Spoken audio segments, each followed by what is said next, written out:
Okay, everyone. I want to welcome you to today's webinar. I'm Corinne Garcia, Director of Education for the California Preservation Foundation, and I'm glad you can join us today for today's webinar on incentives that work and the case studies to prove it. Before we get started, just a couple words about the webinar. Everybody who is attending is in listen-only mode, and you will be up until question time, which we will have at the end of the presentations. There's actually two ways to ask questions. One is that on the left side of your pop-up screen, there is an icon with a hand and an up arrow. And by pressing that, that signals me that you are raising your hand and to ask a question. And then I will unmute you and you can ask verbally.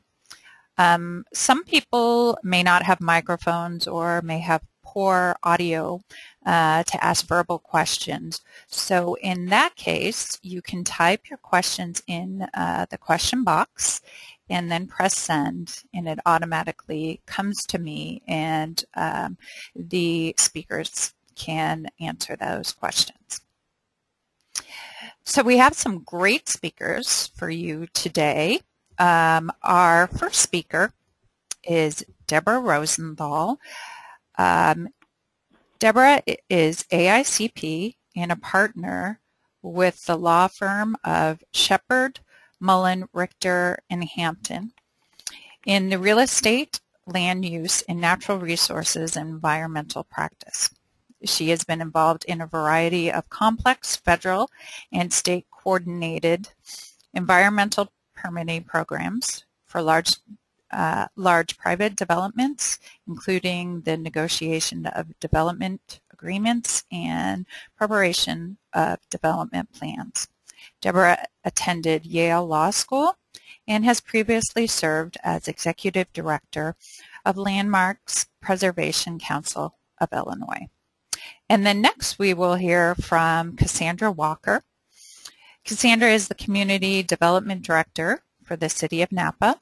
Her professional background has been orientated towards economic development and development in various forms. During her career, Cassandra has worked for a developer, negotiated public-private agreements for the University of California, and worked in economic development in Arizona and downtown revitalization and redevelopment in San Juan Capistrano.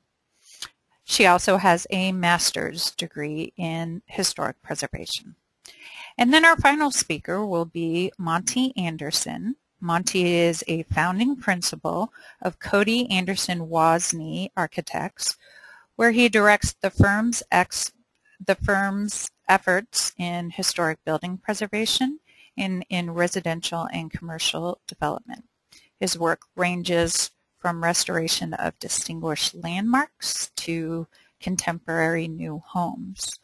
Monty has worked with the Historic American Building Survey and the Arkansas Historic Preservation Program. He also served as chairman for the City of Palo Alto's Historic Resource Board and is on the Faculty of Architecture Design program at Stanford University. So as you can see, we have some expert speakers to talk to you today. And with that, I will hand it over to our first speaker, Deborah. Thank you, Corinne. Well, I'm very happy to be joining these other panelists this afternoon.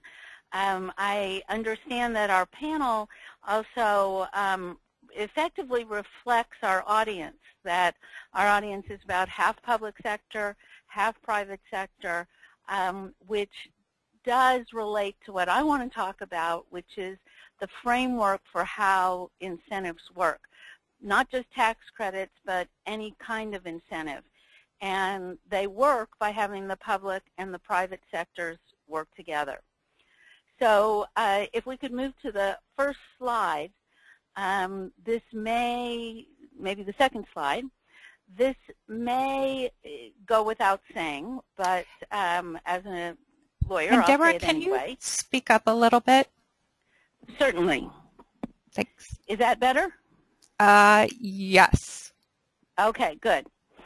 I would like to, if you could go back one slide, I'd like to go over the purpose of incentives, because in talking about the framework, I think it's very important always to keep in mind what you're trying to accomplish, because incentives are a little different than the typical regulatory actions or private economic decisions that are made. So the first and most important is to do whatever is possible to protect historic resources. And you can do it with regulation, but we're talking about what can be done to do the second thing, which is to make historic preservation economically competitive. That will allow you to attract private investment, because it can't all be done publicly. And so it's a private mechanism, really. And the hope is that by attracting private investment with landowners and developers who want to be there, that it will reduce legal and political conflict. It particularly will reduce takings claims by ensuring that there is a possibility of private investment, and also we can hope reduce political conflict by making sure that the protection goes to designated historic or eligible historic resources. If we could go to the next slide. The characteristics of successful incentives. And again, this probably seems a little obvious.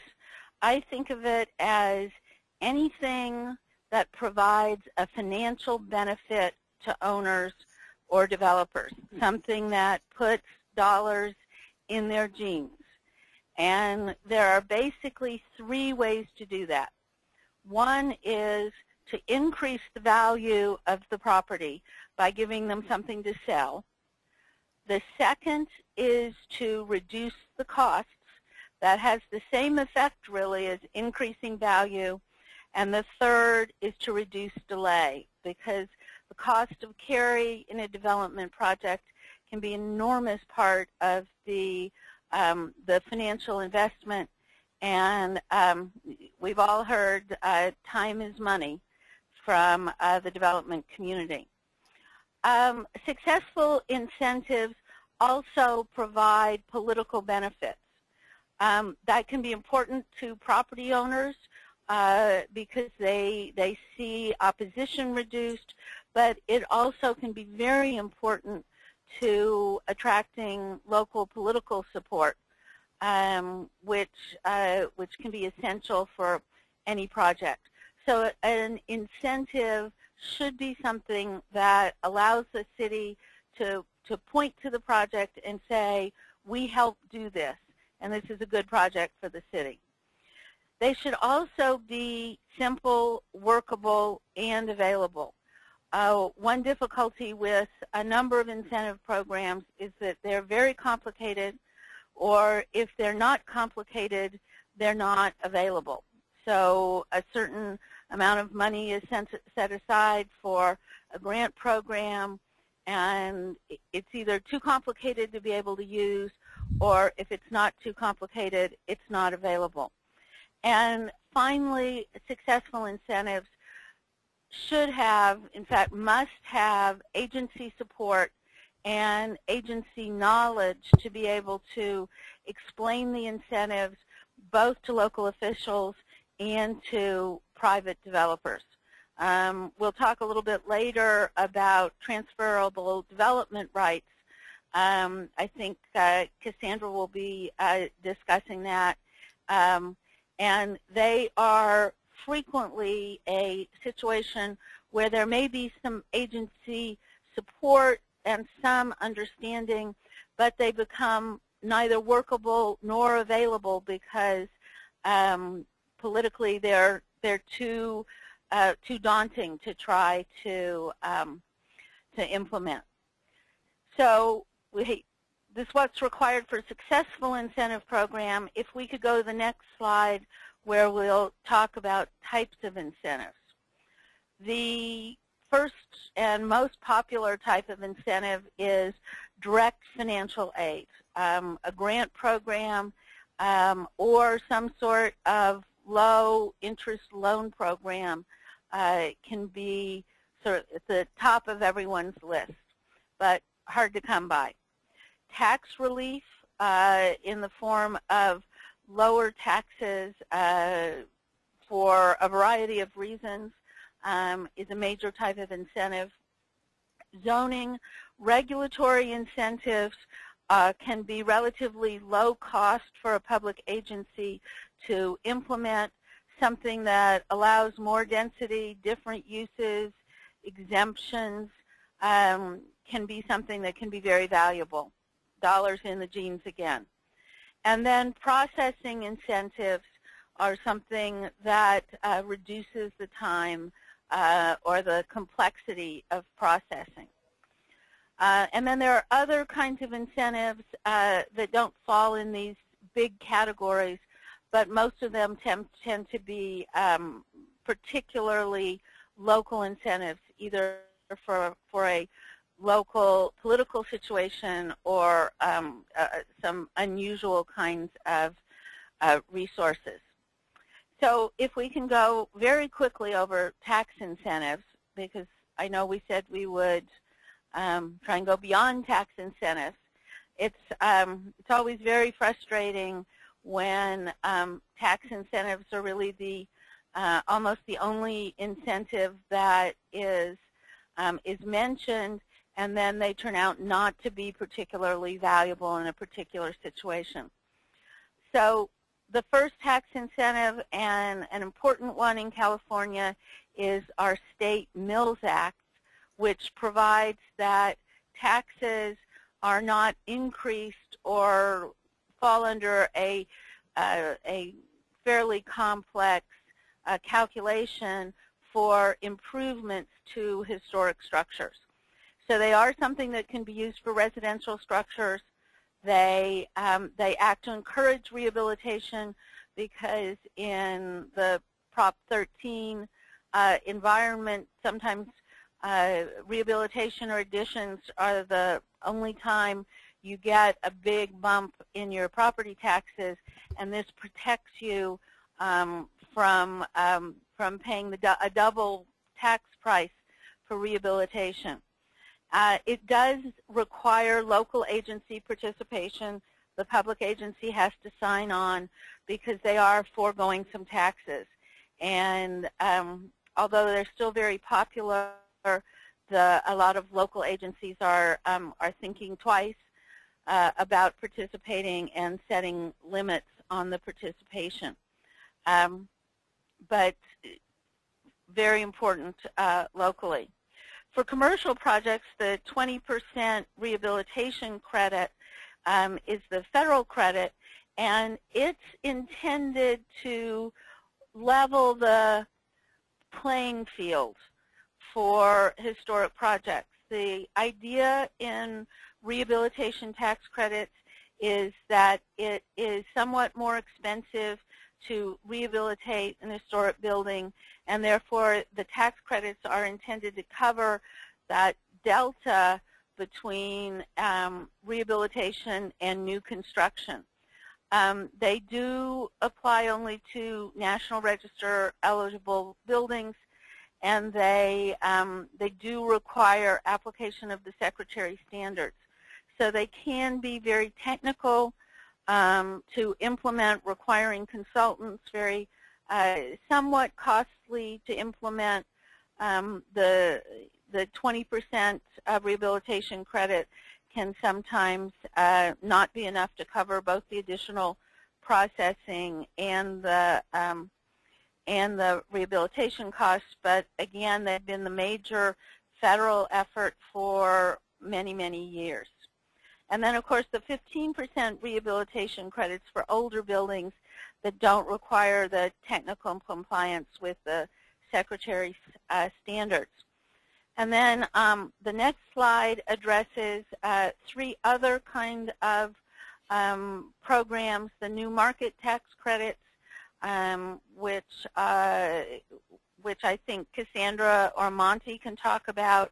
I know in Los Angeles they work on them with those tax credits frequently. And then facade donations, which continue to be popular especially for commercial buildings, although they can also be useful with residential buildings. But the the IRS has been making it much harder to qualify facade donations, and much more stringent in requiring that there be donations that go along with them and that they be properly valued. So it's much more difficult to use them, and in contrast to some of the freewheeling earlier days. And then the Main Street program, although it's not strictly a tax incentive, it provides very important technical assistance in using these and other programs. It can be very valuable because something I think that the public agency preservationists should understand is that a lot of the private sector doesn't really understand how all of these incentives and the regulations can work together. And so the availability of technical assistance, even for large developers, much less small ones, can be something that makes the difference. Then direct financial aid, the next slide. Loans, revolving funds can be a very good local program where you start with some seed money and can use it for maintenance, and then it's paid back into the revolving fund, so that the loan requirements can be somewhat less stringent. At the present time, interest rates are low enough that that these loan programs probably aren't going to be attractive for owners that can qualify for private loans, but they can be used as a community resource, especially in lower income areas. And then an emergency fund. I know I was involved in a settlement involving some historic resources, and one element of the settlement was that an emergency fund of several $100,000 would be made available to the public agency to use either as loans or as grants if resources were found to be in urgent need of repair and there was no other funding. And then, of course, grants. In California, the Prop 40 money included quite a bit of historic preservation funding, but given the state's economic situation, I don't think we're going to be looking at public grants for a while, but private grant programs can still be very helpful. So we've talked about these are 2 ways to get extra money into the project, with either lowering the cost through lower interest rates, or through grants, or or through tax incentives where you lower the cost. I'd now like to go to the next slide where we're going to talk about local regulations, which can also be a way of increasing value, especially sometimes lowering costs, but really increasing value. The first is overlay districts. Overlay districts are usually thought of in terms of special restrictions for a designated area or for designated local resources. But they can also provide a great deal of flexibility in how an area will be treated. For instance, it can allow more than the normal number of uses. You could allow commercial in an otherwise residential structure. You can allow more flexibility in requirements for instance, for parking, or for setbacks, or for height. So they can really be locally tailored in a way that a citywide zoning district ordinarily can't. I've also become very interested lately in how nonconforming use ordinances can be used in encouraging historic preservation of qualified structures. You really can't use a nonconforming use ordinance to obviously for all structures, but you can allow historic structures to more flexibility with the kind of uses. So for instance, if there's an historic use and it changes to another suitable use, you could provide that a structure won't lose its non-conforming status. It can validate higher densities that existed in the past, and it can allow structures and expansions to be authorized as non-conforming uses if they're historic, even if they would otherwise need to be brought into compliance. Variances also can be very helpful. You can't get use variances in California except in Los Angeles. Sometimes they're done anyway, but Los Angeles is the only city that's authorized to grant use variances from its zoning. But you can grant all sorts of other variances that can be enormously important in reducing costs. Parking variances, setback variances, landscaping variances, and preservation of historic landscaping. So almost anything that can be thought of as qualifying for a variance can help encourage an historic project. And then waivers and exemptions, also a way to improve the economics. It's the next slide, Corinne, if you don't mind. A way of improving the economics of a project. Parking ratios. The idea is usually that if you require 2 parking spaces for an apartment, you might require only 1 or 1.2. If you've got a commercial structure, especially in a pedestrian-oriented area, and they want to do an expansion, you could allow lower parking ratios. Waivers of parking fees, waivers of other impact fees. That can cause some issues under CEQA with a project that's seen as not fully mitigating itself, but there are ways to accomplish some fee waivers that can be extremely helpful when existing buildings are restored. And then, of course, processing fees, although they're not necessarily the largest piece of a project cost, can be very helpful as an incentive. So waivers and exemptions typically reduce costs. Bonuses and TDRs, which are discussed on the next slide, are a way of increasing value, increasing income. A square footage bonus.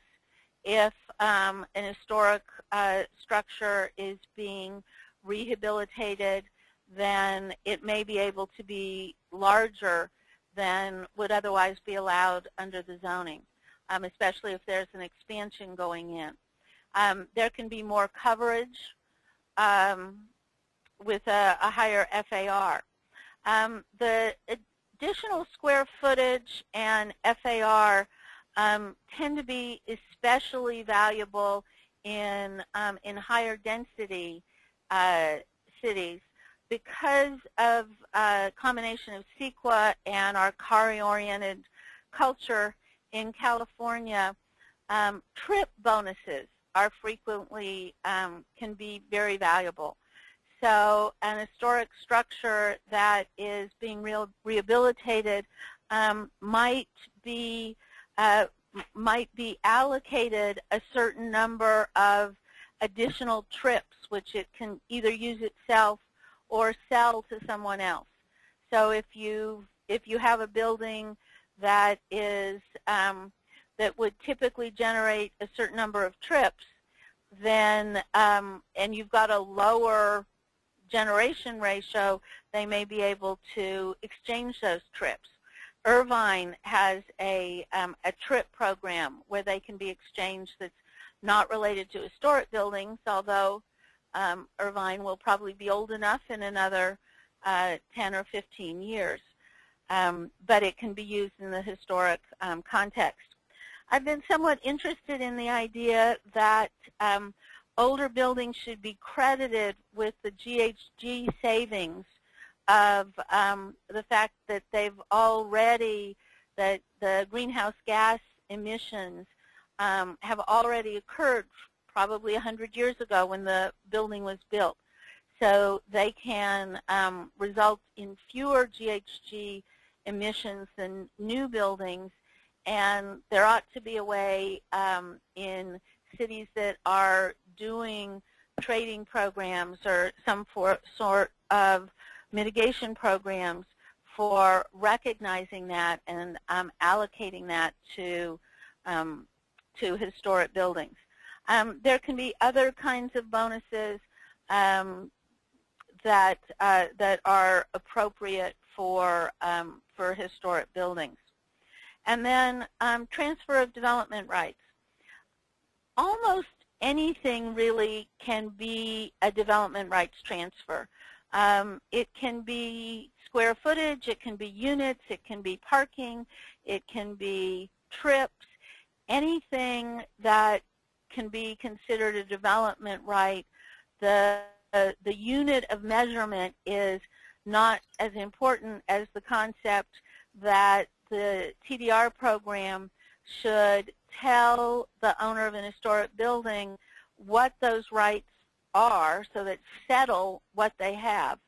I'm in favor of public agencies letting owners know what it is they have that they can trade. TDR programs can be voluntary or mandatory.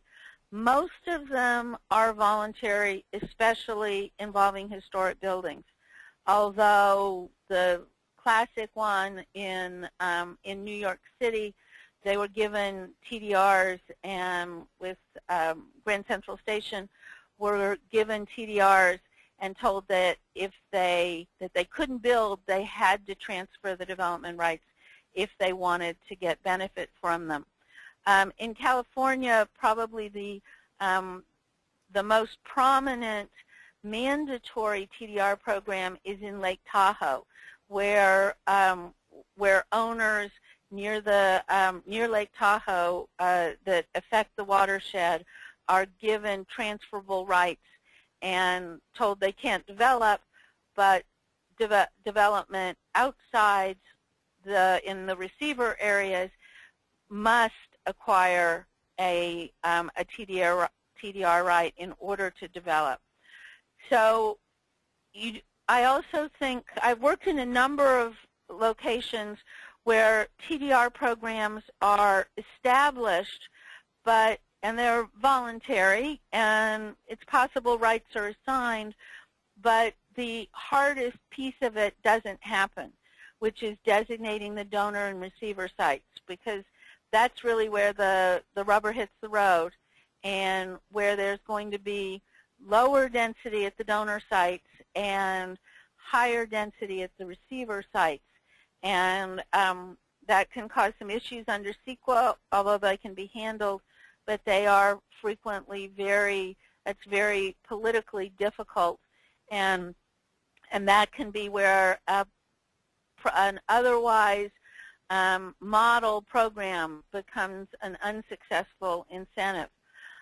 Banks can be established where the public agency acts as a broker and can either take the development rights and purchase them, or at least provide the market for selling them. And then, of course, the transactions need to be documented so that that once the development rights have been transferred, it's clear that additional development won't be occurring. If we could go to the next slide, construction alternatives. These can be ways both to lower costs and to increase income. The State Historic Building Code, I've recently been doing some work with that, and it's a very useful, flexible code that provides alternative ways of handling construction in historic buildings. But there's a tremendous need to educate staff and to educate owners about using it, because the owner has to request it, and then the staff has to know how to respond. And so that is something that is kind of an untapped resource for historic preservation out there. And then, of course, the Americans with Disabilities Act, historic resources, historic buildings can comply in somewhat different and potentially less expensive ways that don't interfere with the historic character of the building. We talked about value of processing, and very quickly there are a couple of ways to make that valuable. One is to go to the front of the line. That sounds attractive, and landowners always want to do that. It usually turns out not to be quite as money-saving as you would think. Things that are particularly valuable are having a dedicated staff, by which I don't mean just hardworking. I'm sure all of the staff is hardworking, but staff that is that their priority is doing the historic buildings, and they have authority to make approvals. So you get a staff person who has the time, the knowledge, and the authority. That's probably the top request for expedited processing. Automatic approval if time limits are not met, helpful. The CEQA waivers for compliance with, they're not really waivers as much as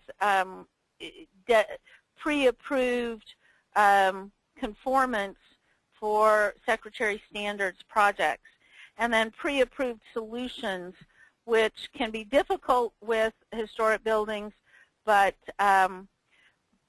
can be very helpful. For instance, if you're dealing with windows or doors or re-roofing, that can really cut down costs, especially for single-family homeowners, so you don't have to reinvent the wheel with each project.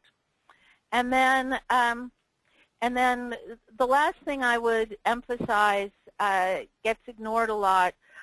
Education and outreach can be extremely important, both in building support, but it's an incentive for local officials to see how important historic structures can be in a community, and it also alerts property owners to the value of what they have. There's nothing like having a tour come to a neighborhood to make it feel special and to understand the historic character.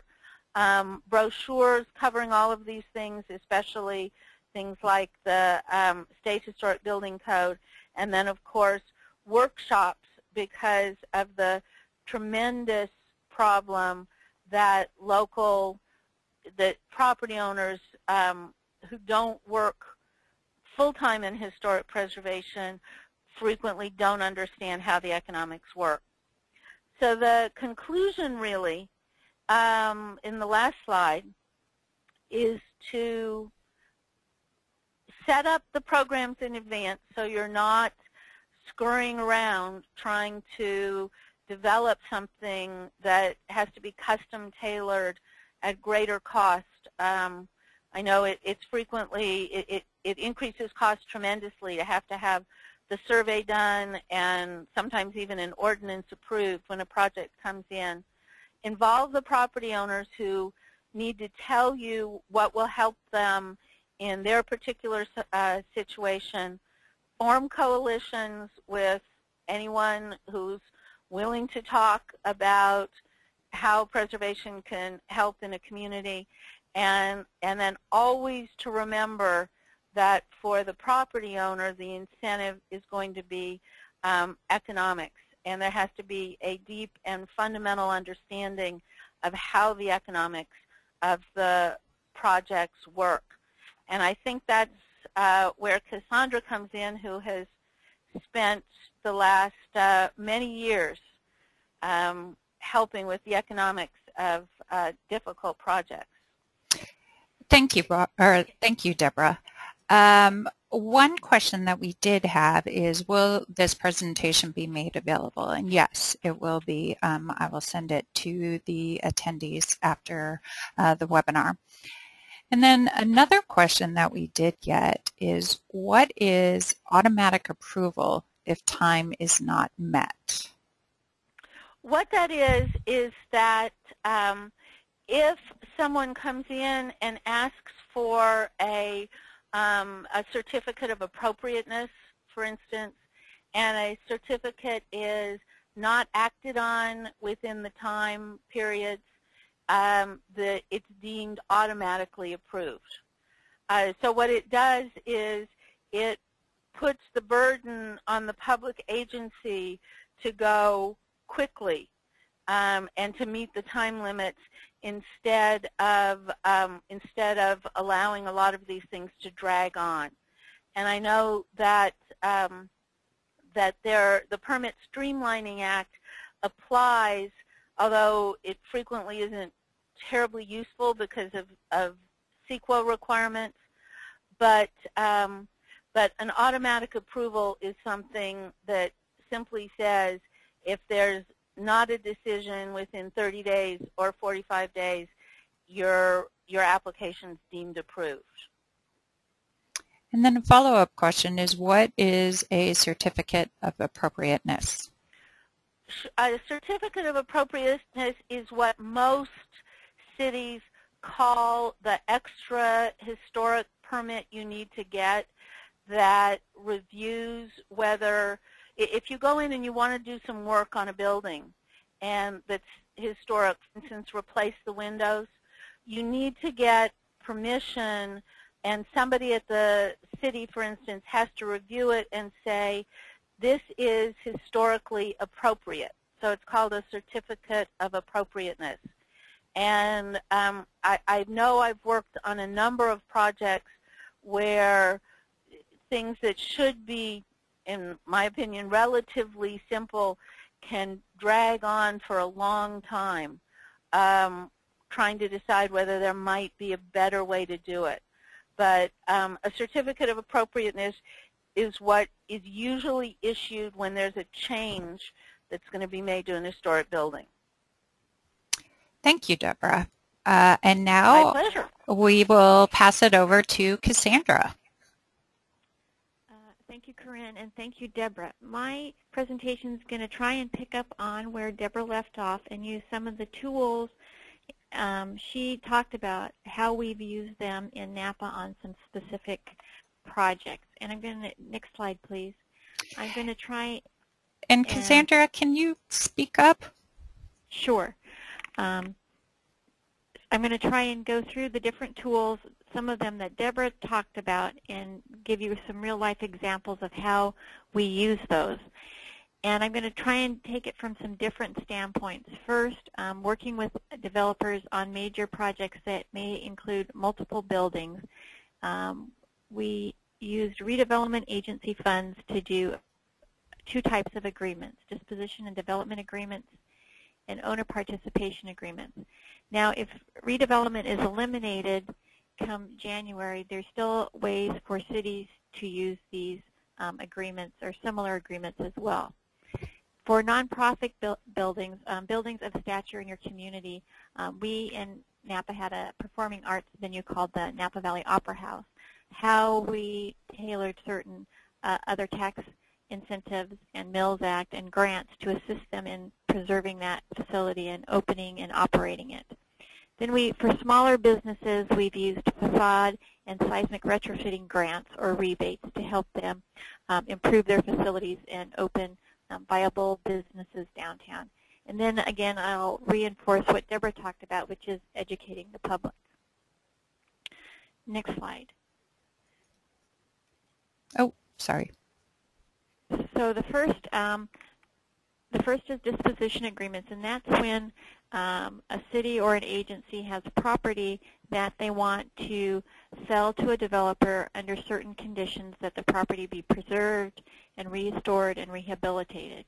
An agency has the ability to do this sole source, or you could do it as a result of a request for proposal. There's in this agreement you set up certain time frames and schedules for the retrofitting or facade preservation or whatever work that you need to have done. Next slide. In Napa, we use this on a block of buildings. The photos, I'm guessing they're showing up on your left, show the before, and the after photos are on your right. Hopefully you could tell that. This is a key block in our downtown. This is one of the first projects that we undertook. There were some tax credits that were used on this property, but most it was developer equity and a land write-down that the agency provided. Next slide. The second type of agreement I'm going to talk about is an owner participation agreement.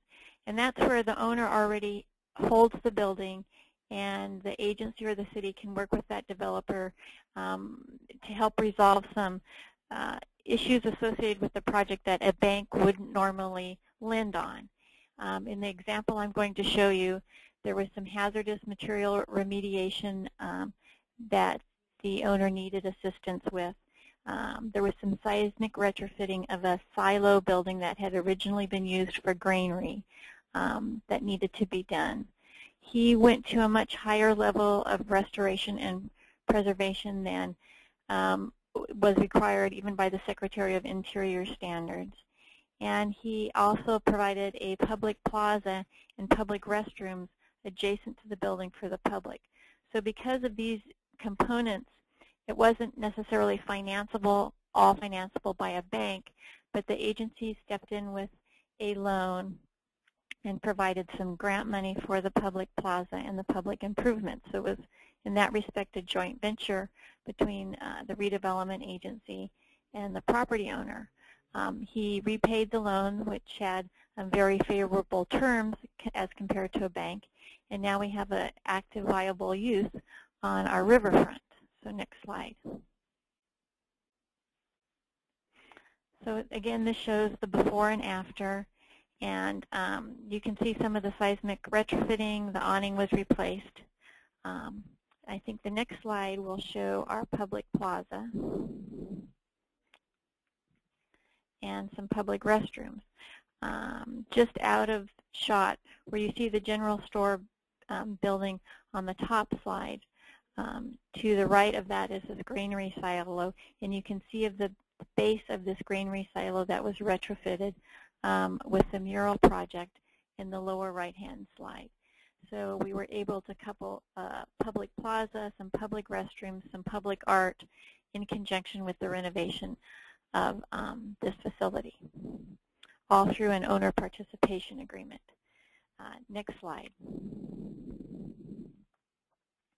Now those are working with more larger private development-driven projects. The next one has to do with our historic Opera House. And in that particular project, we used facade grants, which the agency provided funding to restore the historic facade. The property owner maintained that facade for a certain period of time.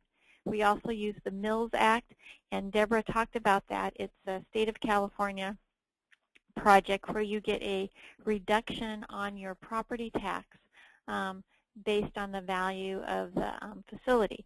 Usually they run for 10 years, and there can be extensions.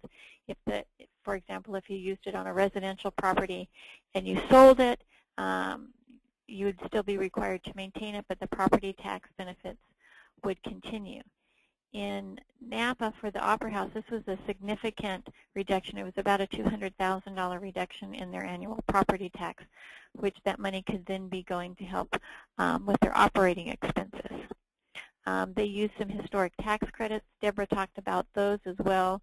The redevelopment agency provided a SEISMIC grant.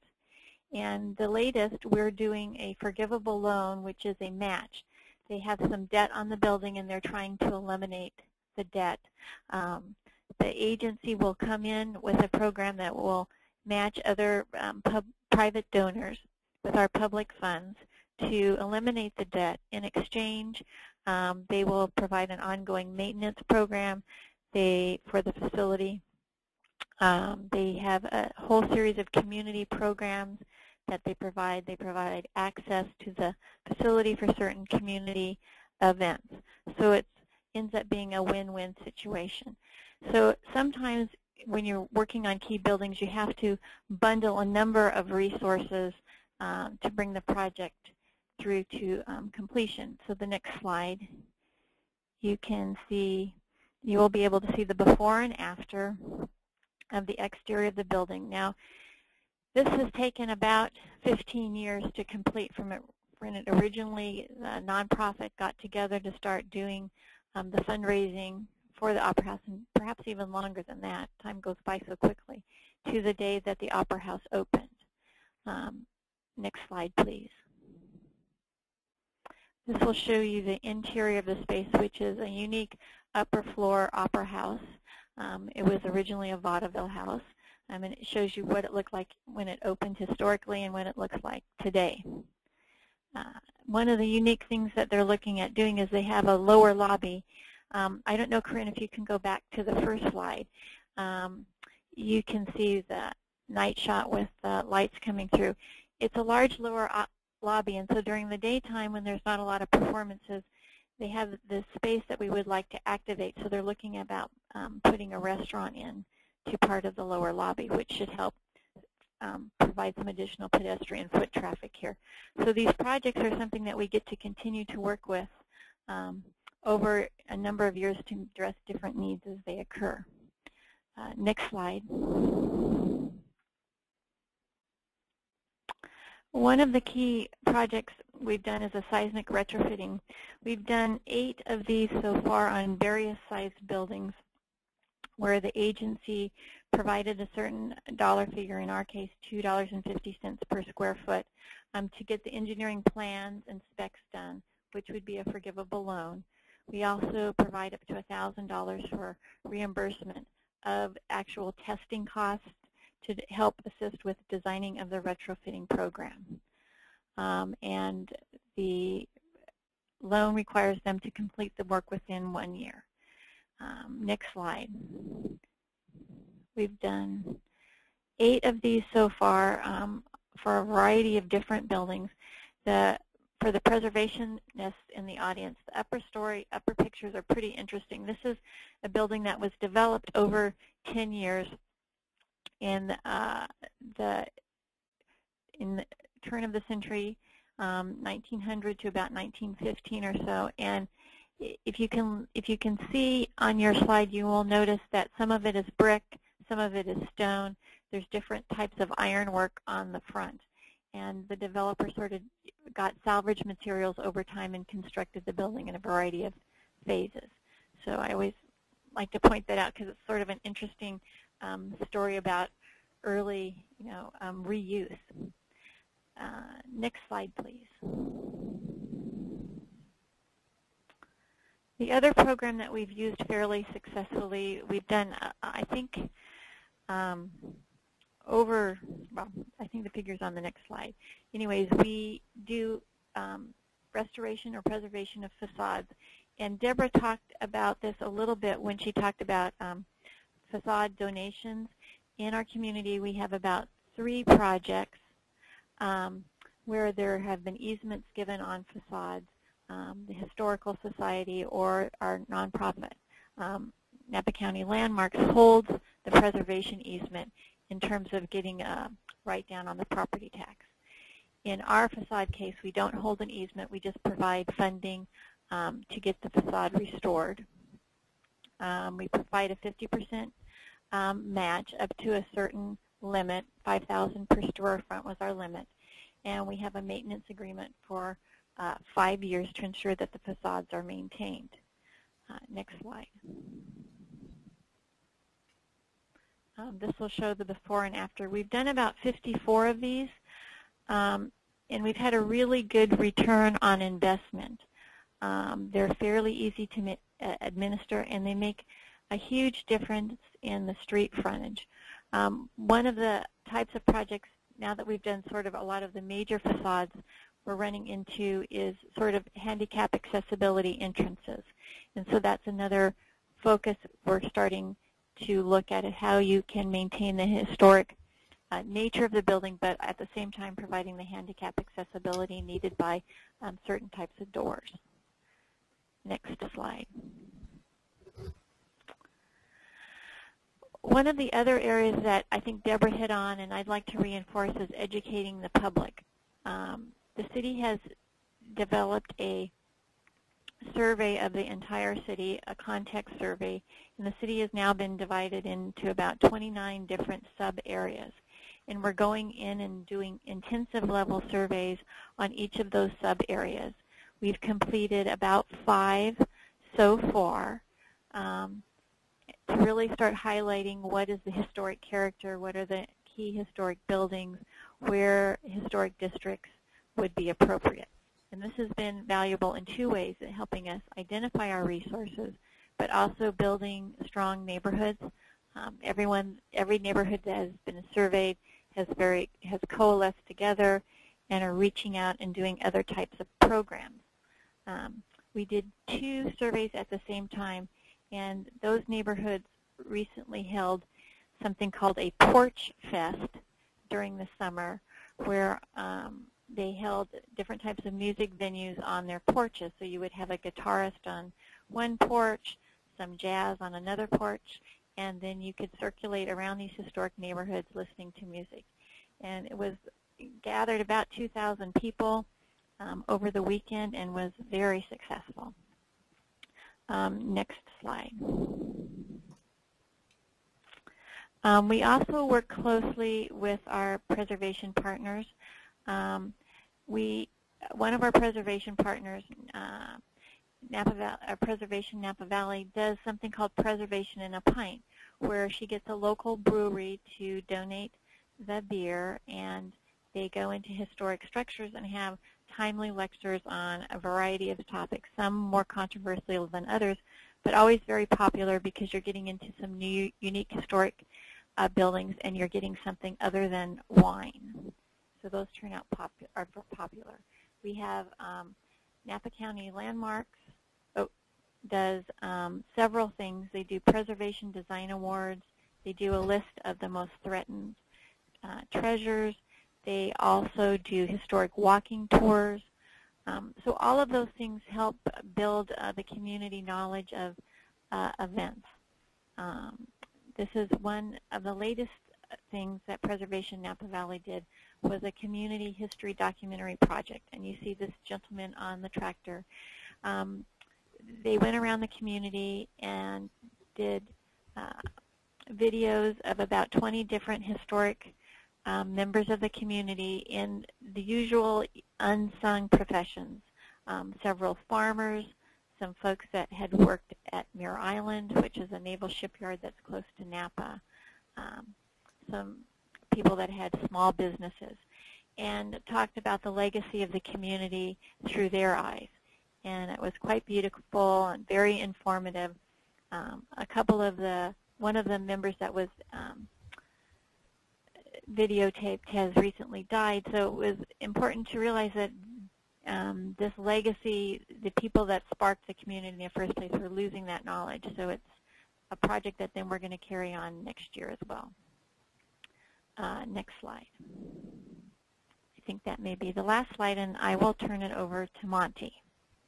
Okay. We've had a couple of questions, but I'm going to wait till the end. And now we'll hear from Monty. Thank you. Can you go to my first slide?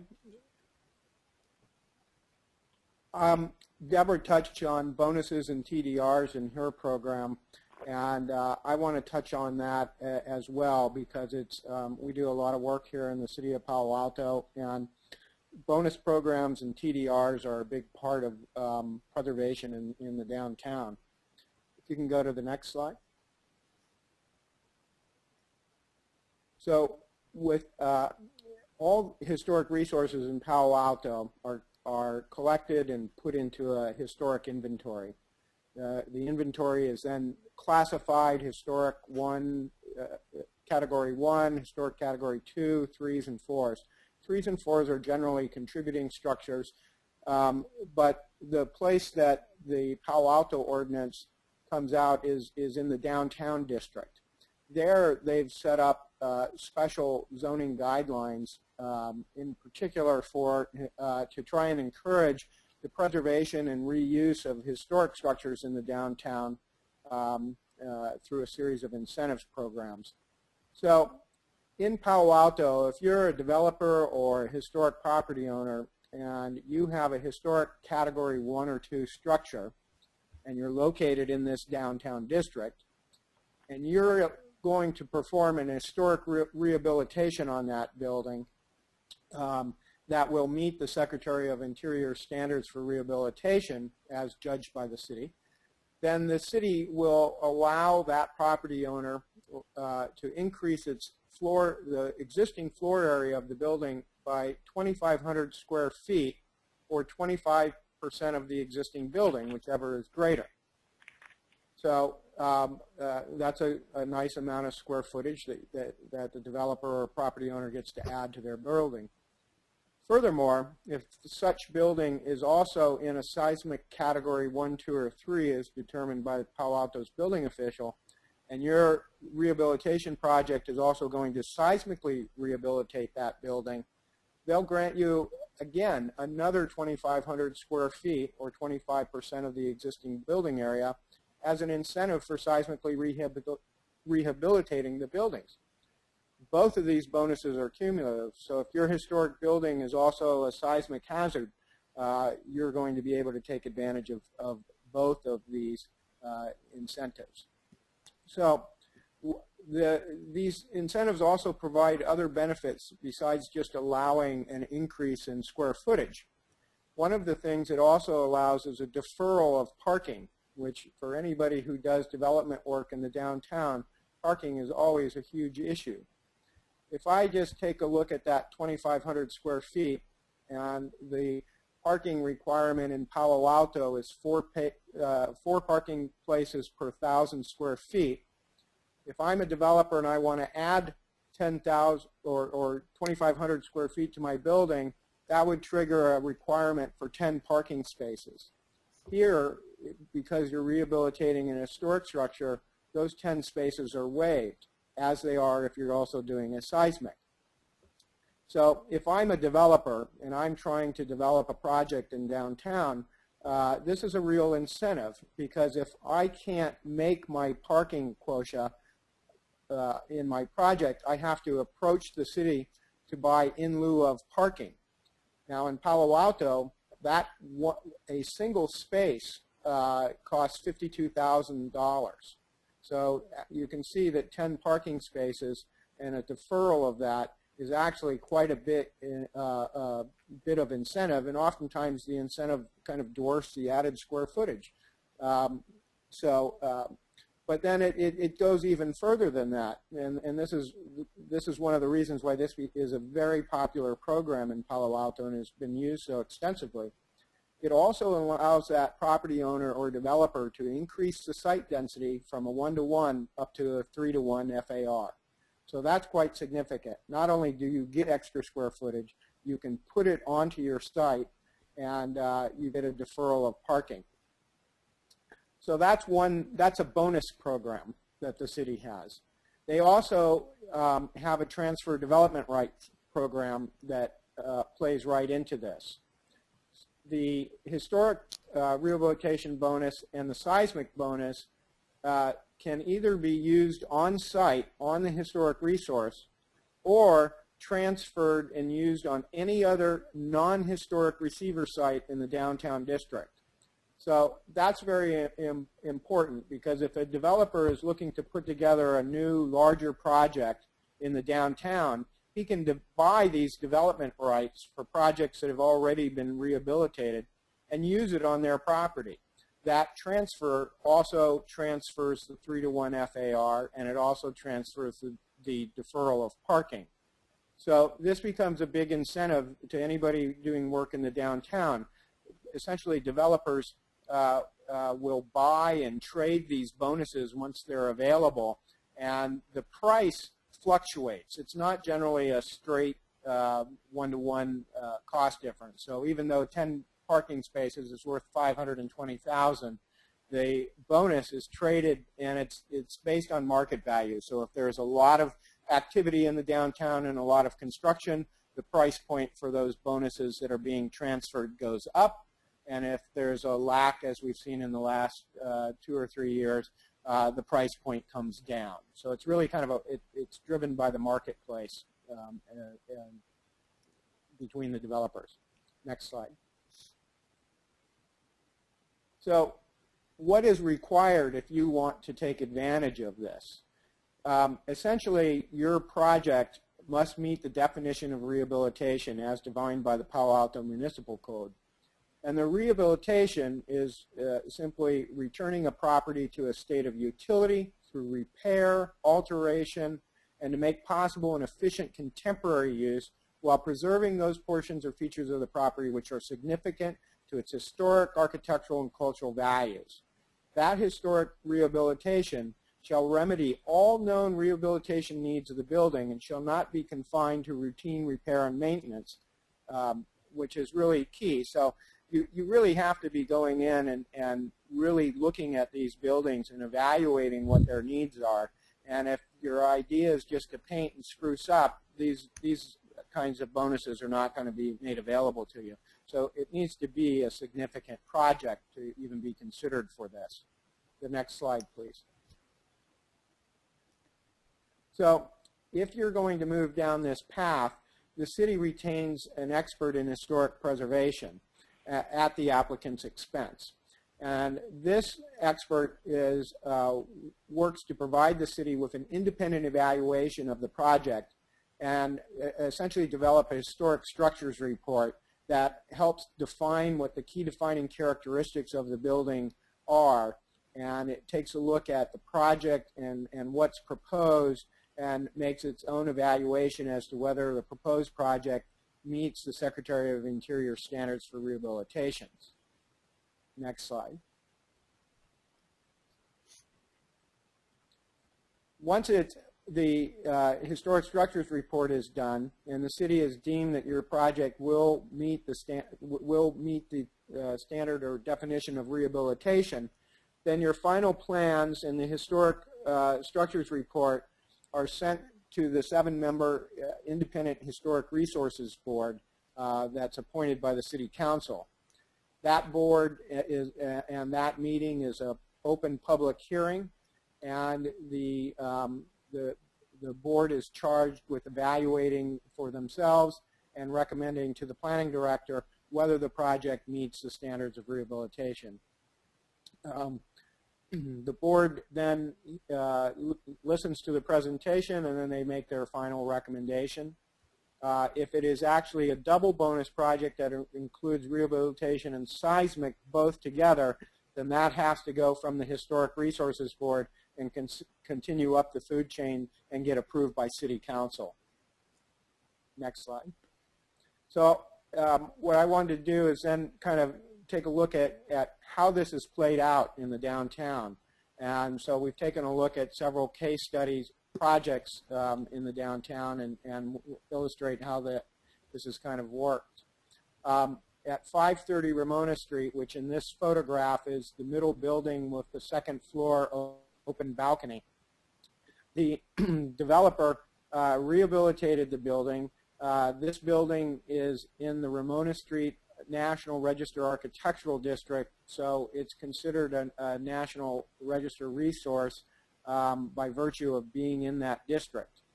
So again, we were granted the 2,500 square foot preservation bonus, and here the developer, because there were very good market rates for offices, elected to put the bonus back into the building to create more office space to make the project pencil out better.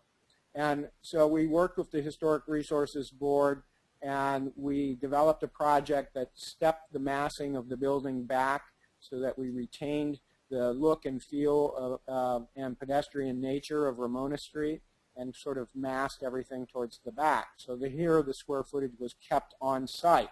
That's sometimes a challenge because adding a lot of square footage sometimes to historic buildings directly can threaten the key defining characteristics of the building. So it has to be looked at very carefully. Here, because we were also in a National Register district, we were, go back one, we were able to also take advantage of a 20% rehabilitation tax credit from the National Park Service. And so, you know, the developer's cost in this project was about $3 million, and using the preservation bonus granted by the city of Palo Alto and the 20% rehabilitation tax credit, we were able to put nearly $1 million of the developer's $3 million investment back in his pocket. And that was the other point that Deborah was making.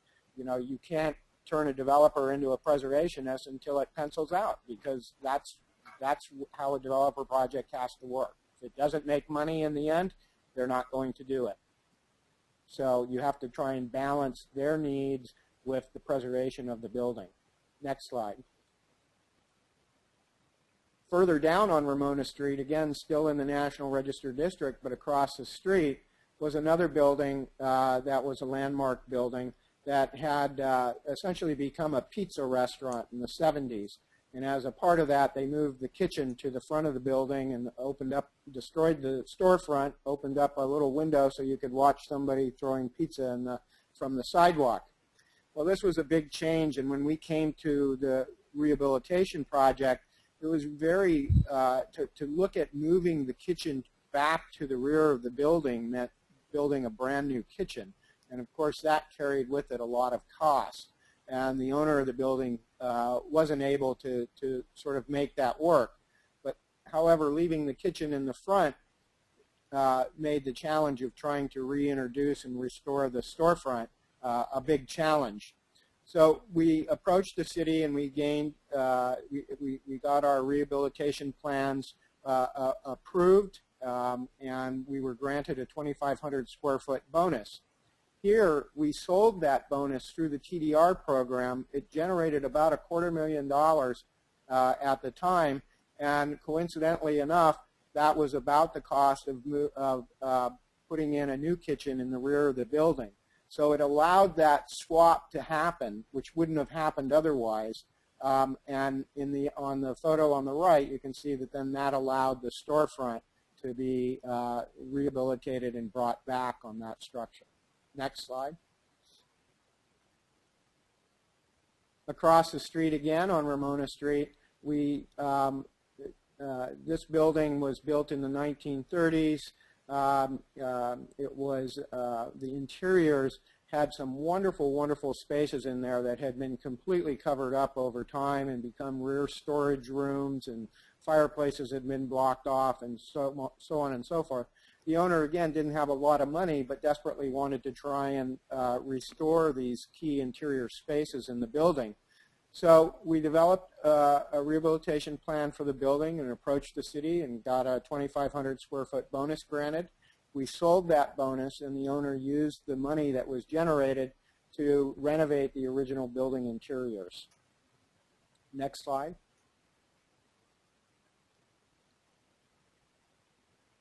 Another restaurant, same street. The restaurant was old and tired. It needed a fresh new look.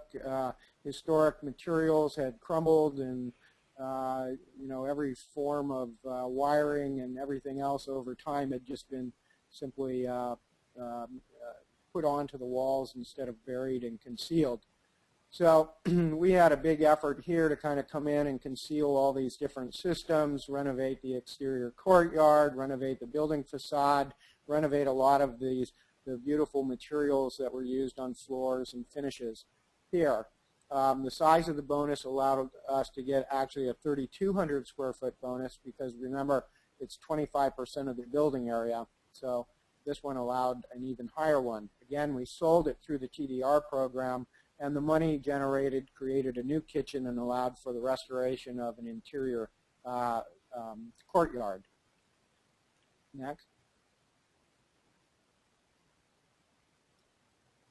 Downtown, this historic house sat in the downtown zone, so it was eligible for a bonus. We developed a rehabilitation plan, got the bonus. We used some of the bonus on site to create a larger building addition than would normally be allowed by zoning, and the remainder was sold to a developer downtown, and the owner generated a couple $100,000 from that sale to put towards the renovation of their house. So that was quite an incentive. Next slide. This was a building right next to City Hall, First Church of Christ Scientists, and this building was on the historic inventory. We developed a rehabilitation plan that the city agreed with, but it was also considered a seismic hazard because of the large interior volume of the main worship space. So we were also granted a 2,500 square foot seismic bonus. Because it was a double bonus, we had to not only get approval from the Historic Resources Board, but approval from City Council as well. And bonus square footage was sold through the TDR program to help fund the improvements and restoration of the building. Next slide. And I believe this is the final project, but it's an interesting one because the zoning ordinance has a special section in it to deal with buildings that it calls oversized buildings.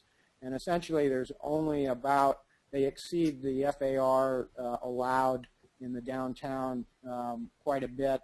It really only applies to maybe 4 or 5 buildings in the downtown. But one of them is this 5-story apartment building called the Lanning Chateau that sits right in the downtown. This building, because of its size, is eligible for much more historic bonus. So in this case, because of the building size, restoration and rehabilitation plan for this building would generate 16,800 square feet of preservation bonus. That's a huge amount of bonus, and it gives a deferral of nearly 70 parking spaces. So because this existing building exceeds the 3-to-1 FAR, they must use the TDR off-site. They cannot use it on-site on this building, and that's a function of its oversized nature. But if you're a developer, you can see that the restoration of this building comes with quite an incentive. I can develop a very large project downtown and defer a lot of parking or I could split it up and use it on a number of non-historic receiver sites. So it's quite an incentive, and the rehabilitation plan has currently been bought off by the city, and renovation awaits this project at the moment. Next slide. And that's the end of my portion of the presentation. That's what's been happening in Palo Alto. Thank you, Monty. Now I'm going to open it up for questions. We've had a couple of questions that have been written in. If other people have a question that they want to ask verbally, you can again use the icon button for raising your hand. One of the questions was for the KYSER-LUI-WILLIAMS. You mentioned something about land rights. Can you elaborate? I think that was mine, and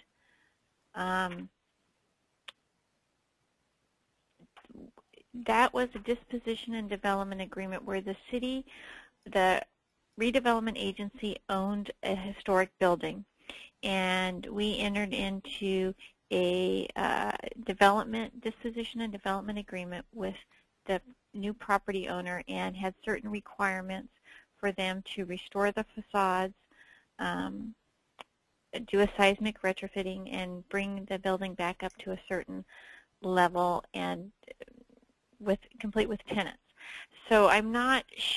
Could you repeat the question, because I'm a little unclear? The question. So the land rights. I think they meant land write down, which was the redevelopment agency took a loss on the property in order to get the entire development package that it got. So it was sold at slightly less than fair market value. Okay. Another question is, could you provide examples of other cities that use TDR bonus programs? I will let Monty or Deborah answer that one. I'm not sure of any. Locally up here, maybe Deborah knows of some others. Well, New York City does. I think Seattle may have one. There have been, I know Santa Barbara did a study on a TDR program, and there's some. There was a city in San Diego County that authorized it in the general plan but never set it up. So I'm not really familiar. People talk about them a lot, but they tend not to implement them as fast. But you know, I have a survey that was done about 2 years ago, and I can send it to Corinne once I find it. And a comment that was just written in was Denver, Colorado does TDR. It's the last this person has heard. And now we have a question about easement selling and the process. Who sells and buys the easements? Well, I can answer that. For our historic buildings in downtown, we have three buildings, one of them on the National Register, the other two on our local register, and the facades were put into an easement, and they weren't exactly sold, but the easement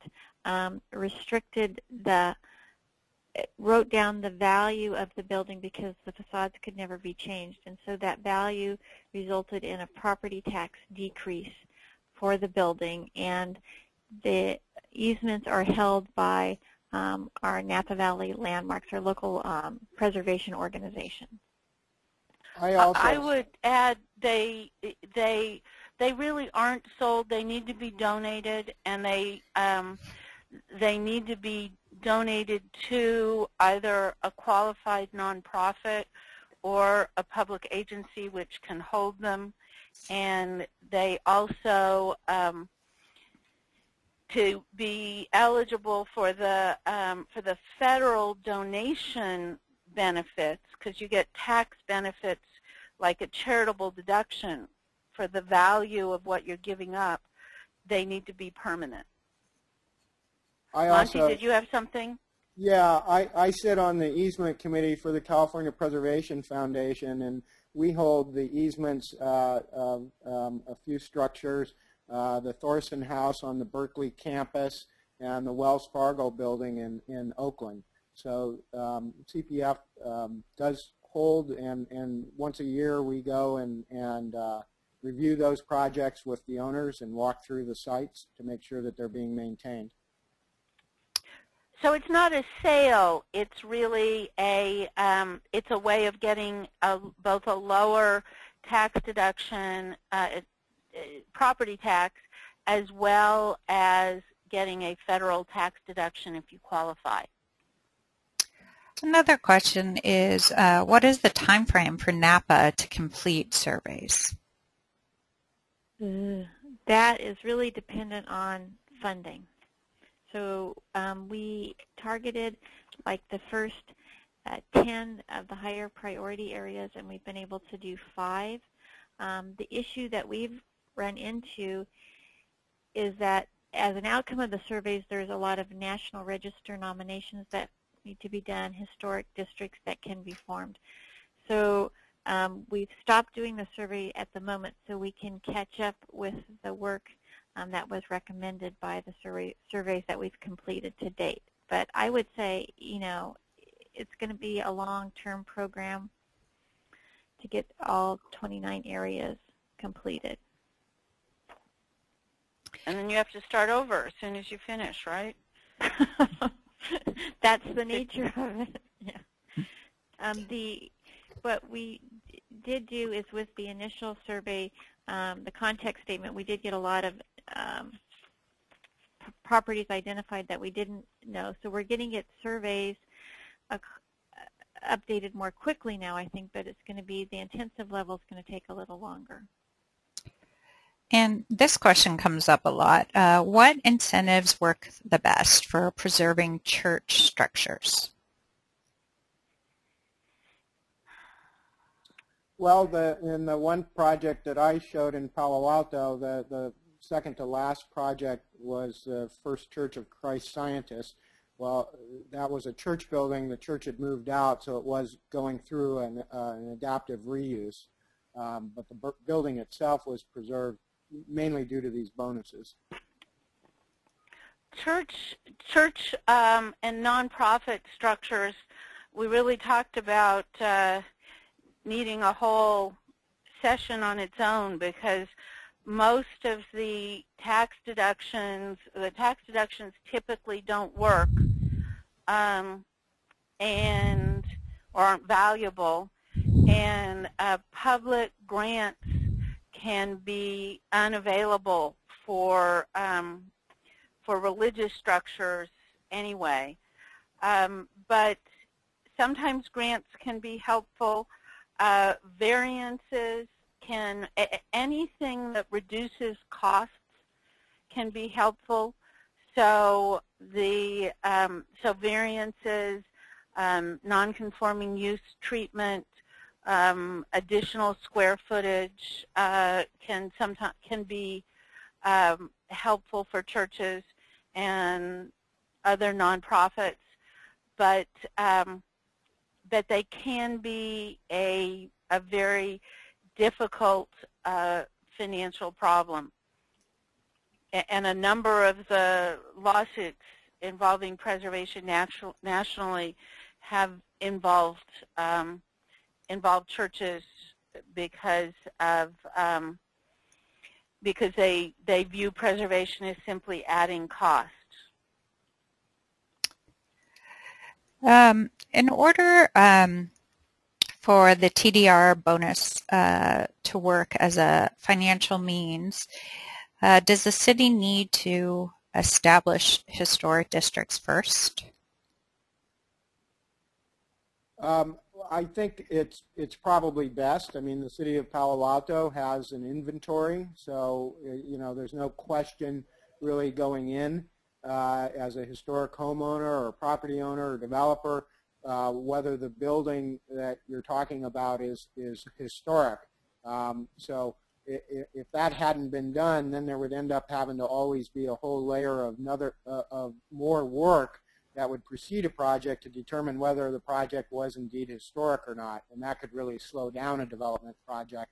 So I think it would need to, because again, time is money in the development world, and extra process is not going to bring a developer to these programs. Speeding the process and by having a stated inventory and knowing your historic districts certainly benefits the program here in Palo Alto. And it's very, very helpful.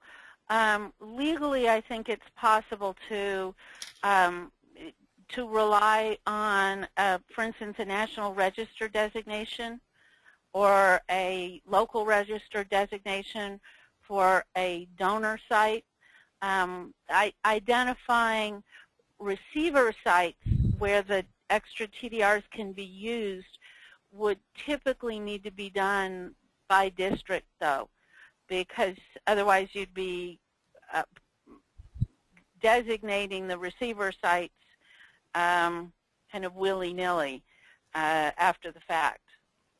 That's right, and the program in Palo Alto, these incentives are only available if you're located in the downtown zone district.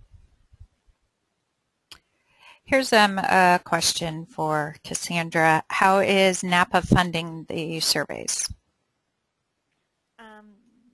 We got three state grants to do the first couple of surveys. The redevelopment agency funded 2 additional ones. And the City Council has allocated some funding in the general fund to proceed with the implementation of some of the steps in the surveys. And Cassandra, is NAPA a certified local government? Yes, it is. And do you ever go after certified local government grants for any of this? You know what? I will check on that. I think we have, but let me follow up on that too. I think the Getty was very instrumental in helping fund the Los Angeles surveys. So there also are some charitable foundations that are interested in preserving the built environment. I know that we've also applied to be, I'm going to lose the name of it, whatever the federal city designation is, and we're going after some of those grants as well. Oh, I just lost the name of that, sorry. And this is a question for Monty. How did Palo Alto arrive at the 2,500 square feet or 25% bonus in floor area? Well, the ordinance came into being kind of before I arrived in Palo Alto, and I'm not exactly sure what it was, but I do know that they had to come back and kind of sweeten the pot a little bit here. They first established the incentive program, but there was no TDR program. That ended up not being something that they saw developers utilizing very readily. A lot of developers looked at it as being extra process, and it wasn't that big of an incentive for them. And also came with the added problem of trying to add 2,500 square feet to an historic building in the downtown often was quite a bit at odds with the Secretary of Interior standards. So developers weren't using them, and that's when the city came in and strengthened this program with the TDR program, which allowed those bonuses to go other places. And when that happened, then this became a very lively incentive within the developer and historic property owner world downtown. And I remembered it's Preserve America grants. We've used those as well. Okay, another question for Monty.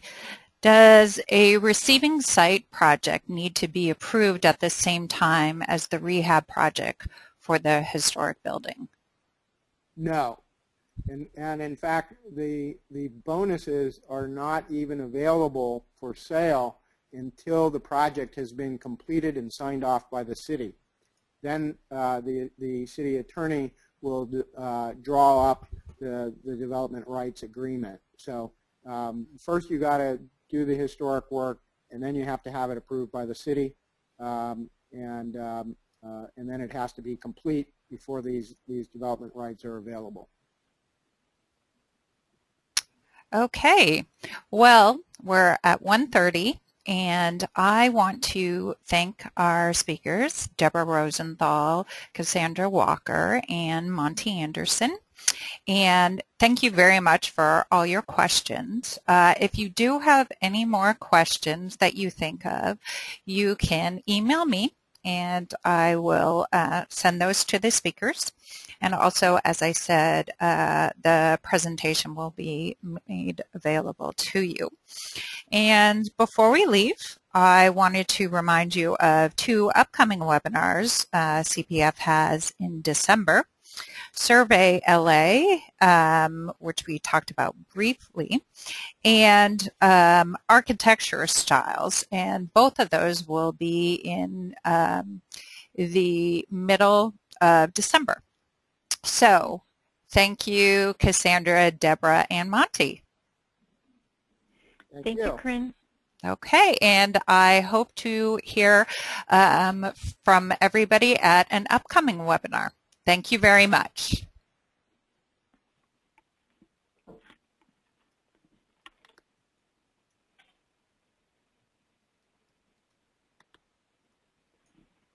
Hello?